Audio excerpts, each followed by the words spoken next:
this is a massive congratulations to our boys. Obviously, you haven't had a chance. Maybe actually, I'll actually let you have a chance to have your say after you've had some time to watch the game. But the consistency for me personally, the fight to win, winning the close games. Webby outlined that as well. It was an issue in 24. Now he's seeing 25. Metcalf stepping up, everyone chipping in, getting the results, and now we're sitting in second. Something I didn't at least predict. But we're in a strong second, in my opinion. But share your thoughts from the game, Ash. What would you make of that game, and how does it look for us overall as a team? Oh, bro, like unreal. You know what I mean? Like Webby first year gangbusters. Everything was like perfection because we didn't have too much expectation, right? Second year, unfortunately, the downfall of the side, but you can kind of put together context to why the season happened the way it did. And obviously, when we're giving discussions on like, the Warriors coming to this season, I always continue to say, and I continue to say, it is a transition year. Like, this is so good to see that it's going so well right now. But I still believe it's a transition year. We haven't hit our peak. We haven't hit our potential. We're still moving towards that potential. And as you've seen by the wins that we've had for the last, 3 weeks or so, teams are starting to really come back on us. The last 2 weeks, obviously, the Cowboys and the Dragons. But we're getting it done through resilience and grit. And that's something that we kind of did miss and lack last year. We're playing as a team and a unit, and that's especially something we missed last year in moments, right? So it kind of did show that maybe last year there was a little bit something going on behind the scenes. We didn't really put too much into the Adam Fanor-Blake, news coming in pre-season, Josh Curran moving, players being in and out due to injury. It just really hampered that season. But coming to this year, Lukey Metcalf stepping up in that 7 jersey, and I've been loving every part of his game. I want a little stat that I want to throw out to you. I was just trying to find it just then, but I'll go back to it another time. But on Rugby League Project, if you go check out our best winning percentage players, Luke Metcalf, the first, I think it was the first 10 or so, they're at 90 to 10%, 90 to 100%, obviously due to, them playing probably, let's say, 3-4 games maybe. Luke Metcalf right now at 35 games, I think he is for the Warriors at the moment. He's at 69% win rate as a Warriors half, bro. He's done. Yeah, he is. That's a great point you bring up, man. Unreal. He's every time he's come and played, and he had those injury runs, but he had that great run with SJ in 2023. Had a great start with SJ, if you think about it, and then came back in the last bit, and it was a little bit too late by that point, and the season was over. But in general, he's been very, very good.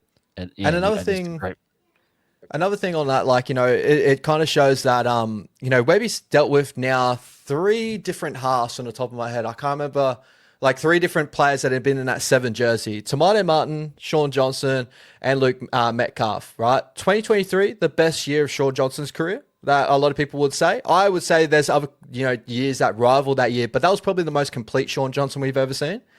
Year 2024 with a down year, that was probably one of the best Tamade Martin years that we've probably ever seen in that 7 jersey, right? With Shawnee being hampered with injury.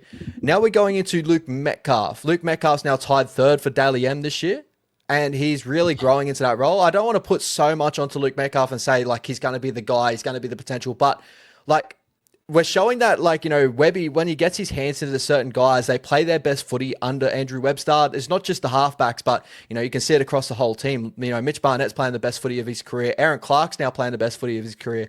Everyone that seems to touch is turn to gold. So I got to credit the Warriors for what they've done to build the base up. They've picked the right head coach. I think a lot of people would have said that maybe they randomized this and just, honestly, they got the golden ticket out of all the coaches that they picked out of the competition to come over.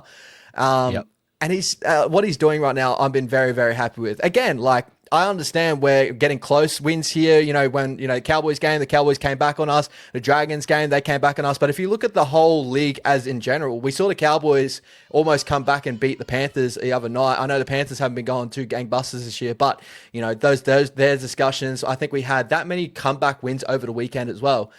The resilience for the Warriors to hold that out should be a little bit more of a positive than what a lot of people probably would be giving credit for.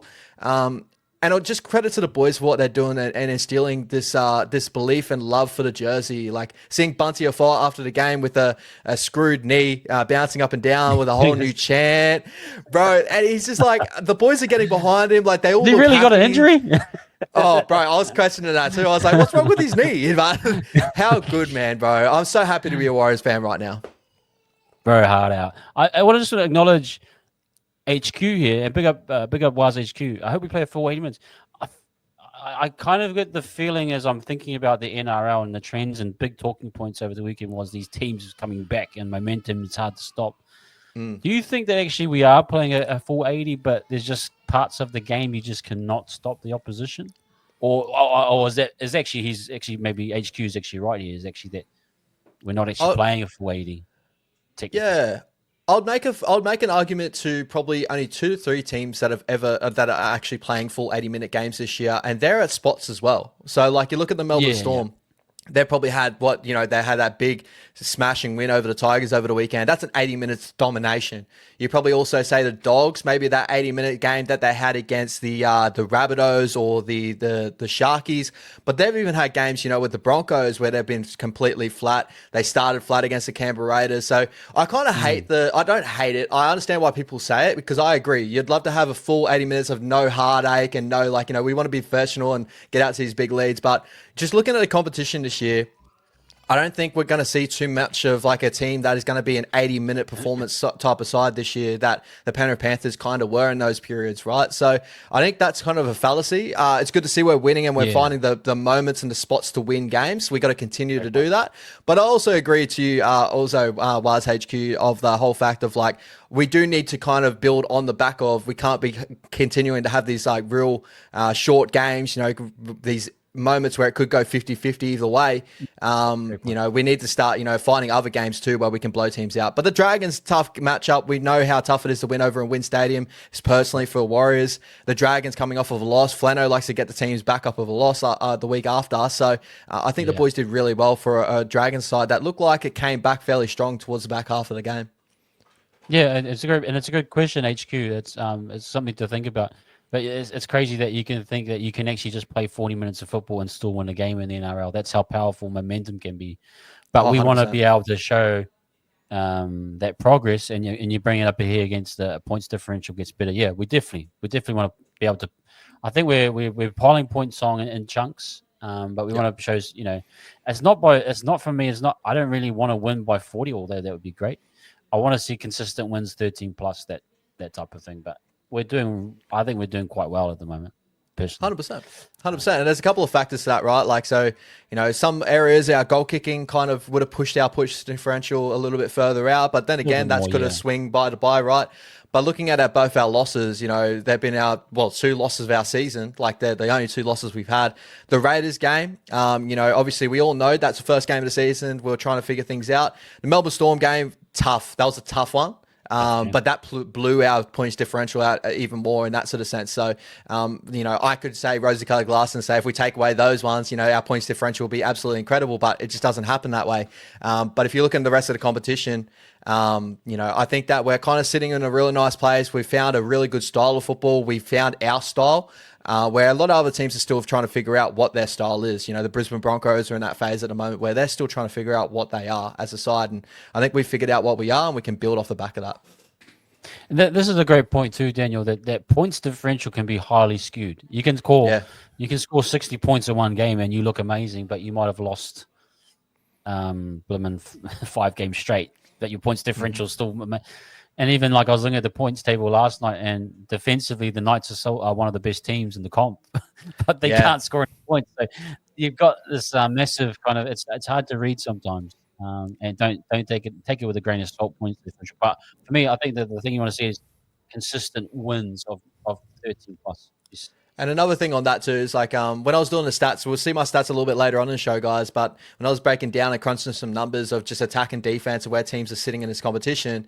Like the West Tigers before the weekend, defensively, we're sitting in a really good place. That one whole game, that Melbourne Storm dry track, they should have been better, 100% hands up. But that's 64 points, I'm pretty sure they scored over the weekend. That blew their defense all the way out to now they're kind of back a pack, right? Where, you're looking at the start of the season before that Melbourne game, you're going, the Tigers, man, they're competing on everything. And then after that stat, when you look at stats, you go, oh, maybe the Tigers are back to being the Tigers when, that one performance does sway that quite a different way. And we're round round 11 now. They're still fairly early in the season in some senses as well. So stats can kind of sway different ways. I was talking with Brody with this again. It's like when you start looking at what's a soft draw and what's a hard draw this season, it's kind of hard to really base that when you see teams like the Panthers and that not going too well this year, and kind of thinking of like, when did they kick back into gear, or do they ever kick back into gear? So what's a soft draw? What's a hard draw? Every team looks great at the moment in moments. So how can you really take that, you know? Yeah, it's hard to read, bro. It's very hard to read. You got a really good point there, Ash. Look, and best start in our club's history, 7-2. We want to praise our boys. Like Webby, for me, probably say Serraldo. Who did Serraldo win Coach of the Year last year? Or who won it last year? No. I can't remember if it was Craig Bellamy or Ivan Cleary, but I remember, yeah, he missed out last year. Okay. Well, Serraldo's probably on track for Dally M Coach of the Year, but for what Webby's had to work with, Yeah. you got to say Webby's up there pound for pound too. So, like that, you're adding the best start of the season. Coach is doing amazing. Metcalf's shining. The halves are playing really well. Now, just tracking not to the negative side, but looking ahead, what are some of the pitfalls? What are some of the things that that we need to be aware? Maybe yourself, you can see around the corner. Oh, there's a bit of a cliffside here, or there's going to be a stop here, or a massive rock or a landfall or something like that. Can you see anything in the future from what you've seen in the comp? Maybe trends happening that we need to be aware of. Yeah, I'll say that for me, it's just like looking at our backline and backline depth at the moment. It is getting tested really bad. It's great to see that we've got Dallin back now. Roger comes back in this weekend, hopefully, with all going well. But, we obviously seen now where we're running Kurt Capewell in the centres, and albeit, like, I love seeing Kurt Capewell do a job out there, and he does a job out there, but to be competing week in, week out over time, we need both our young gun centres to be back and healthy, right? I think that we work ourselves really, really hard. And I think we'll pick up our fitness more to mid to late this season. But there will be a point that whether, it's really the question of, is Webby just juicing all this, like everything he can at the moment? And will it come to a point where we're going to see a lot more injuries to where that middle rotation too might kind of push out, and we're kind of like are going to be dealing with the boys falling off the pace due to how hard they've worked to start the year? That's really a question. But for me, I'm not too worried about that. For me, it's more of the fact of just holding consistency for a long period of time, and just keeping our depth in our edge back, our back line as best as possible.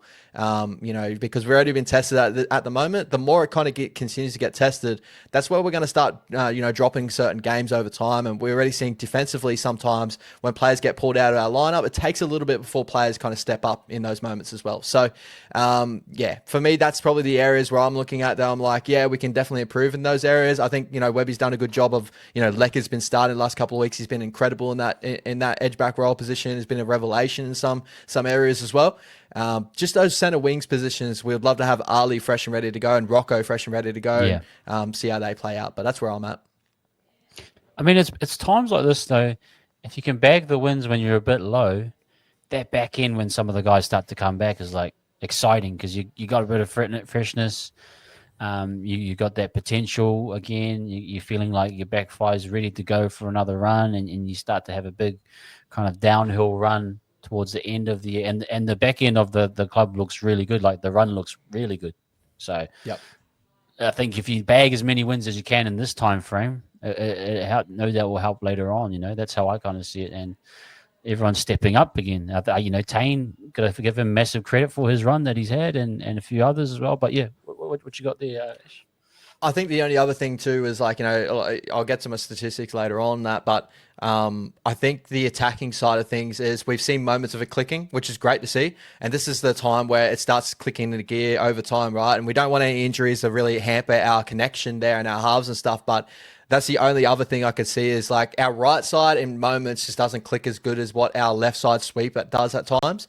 There was moments last week against the Dragons where There was like, I think CNK had a 2-on-1 where if he gave it to Zadal in the corner, it would have been looking really, really good. But I think CNK needs to find himself in attacking shape on that side, maybe a little bit better.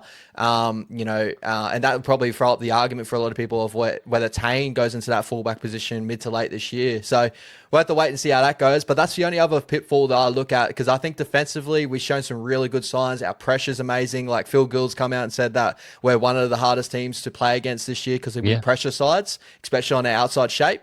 So very, very good signs in that area. Just attack to make it a little bit more clinical at times. But when we're saying that, I feel like there's been moments these last couple of weeks where we've seen the shape really come together, look really crispy, and Luke Metcalf's kind of like found his role a little bit better too. So I think that will get better over time. Do you agree with my theory? And so something you've probably noticed, but I wanted to confirm that if you've seen it, that we like to trigger the 6 again first before going into a attacking shape. Do you agree with that? That Webby's kind of maybe brought that in as a philosophy. Let's trigger as many 6 agains as possible and let the attack kind of just happen as it naturally happens after fatigue. Yeah, that's something I noticed. But I wonder if you thought that. Yeah, I'll say so, because like when you start thinking like, what's the most lethal time to attack a defensive line? Is it like a broken defensive line off the back of like a set restart, let's say, or that's what makes Wade Higgins so good, is like when he gets out of dummy half and he notices markers out of shape, or especially on the line, when he does those darts out of dummy half and to have that 6 again go again straight off the back of that team's trying to reset their line. That's usually why they give away 6 agains, is they're trying to reset their line. So you can definitely pull numbers in those moments, especially depending on what place you land on the field, and it's a cool point to to point out as well, is playing off the back of broken defense is probably what Webby's kind of entailed, and that's why he's gone down his path of attacking 6 against and playing off the back of that. Just something to be mindful of, guys, as you're watching. I think we might have the most triggered 6 agains, or I can't remember if we have the least against us or the most for us. I can't remember what it was, but just when you're watching a game, you sort of just see. Egan activates it. They kind of know where the 6 agains are. I think they've done a bit of probably detail around that in terms of let's go and do this first, and then the rewards will come, and the rewards are so. That's great stuff.